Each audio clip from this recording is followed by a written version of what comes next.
Madam, ये सामान तो आप अपने से ही लेके जाना, डेलिकेट है ना, बॉक्स में रखते हुए टूट गया तो मुसीबत हो जाएगी। हमारा बिल्डिंग रीडेवलपमेंट में जा रहा है, हम घर शिफ्ट कर रहे थे। पैकर्स एंड मूवर्स के एक आदमी ने सामान भरते हुए मुझसे कहा।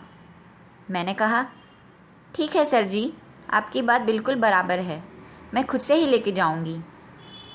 वहाँ दूसरा आदमी बोला, मैडम, टीवी तो आप अपने से ही लेके जाना, रास्ते में अगर कोई पार्ट टूट गया तो हो गया फिर तो।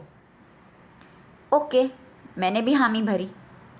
थोड़े समय के बाद किचन से आवाज़ आई, मैडम, तेल का डिब्बा तो आप अपने से ही लेके जाना, अगर गिर गया तो हो गया सत्यानाश। मैंने मेरी दीदी की ओर देखा, उसके चेहरे पे क्वेश्चन मार्क का भाव था। मैं समझ गई। मैंने बोला, सर जी, अगर सब कुछ मुझे ही लेके जाना है तो हमने आपको क्यों बुलाया है? बस, उसके बाद कोई कुछ नहीं बोला। काम बहुत धीरे धीरे चल रहा था। अभी आधा ही सामान पैक हुआ था कि वहाँ बॉक्सेस ही ख़त्म हो गए। अब मेरे जीजू का सब्र का बांध टूट गया। एक तो इतने पुराने पुराने बॉक्सेस लेके आए हो और उस पे से इतने कम। अरे भाई साहब, घर शिफ्ट करना है, कोई 15 दिन के लिए बाहर गाँव नहीं जाना है। मेरे जीजू चिल्लाए, दूसरे बॉक्सेस जल्दी लेके आओ। आधे पौने घंटे में दूसरे बॉक्सेस आए और काम फिर से शुरू हुआ।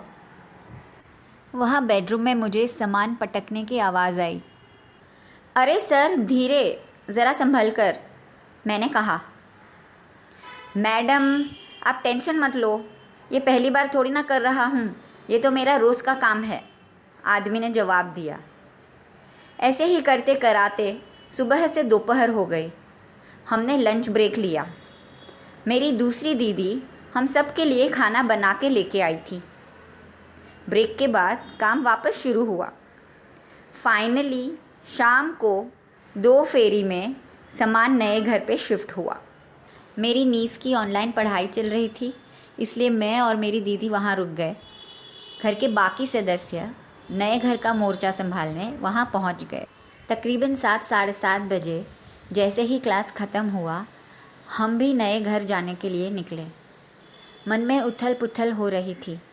पुराने घर से दूर जाने के ख्याल से ही आंखों में पानी आ रहा था। जैसे तैसे मन को मना के हम नीचे पहुँचे ही थे कि वहाँ बारिश शुरू हो गई।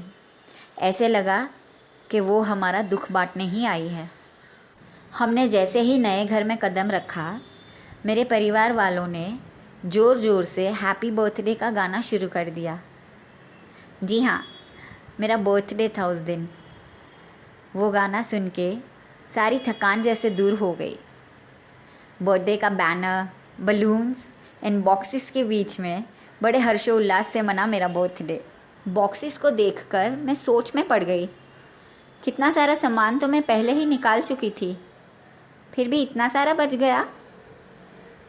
रात बहुत हो गई थी, जहाँ जिसको जगह मिली वहाँ सो गए।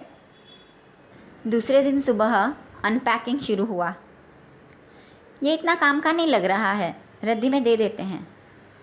ये तो बिल्कुल ही काम का नहीं लग रहा है, ये भी निकाल ही देते हैं। ऐसा करते करते जितना सामान मैं पुराने घर में निकाल के आई थी, उससे ज़्यादा तो नए घर में निकल गया। जैसे तैसे करके किचन और बाथरूम तो सेट कर दिया। कोई कोई चीज़ों को देखकर तो ऐसा भी लगा मेरे पास ये भी था। 4-5 दिनों के बाद जो भी थोड़ा कुछ बचा था वो लेने हम पुराने घर गए। वहाँ सामान देखकर लगा अभी आधी गृहस्थी तो यहाँ ही पड़ी है।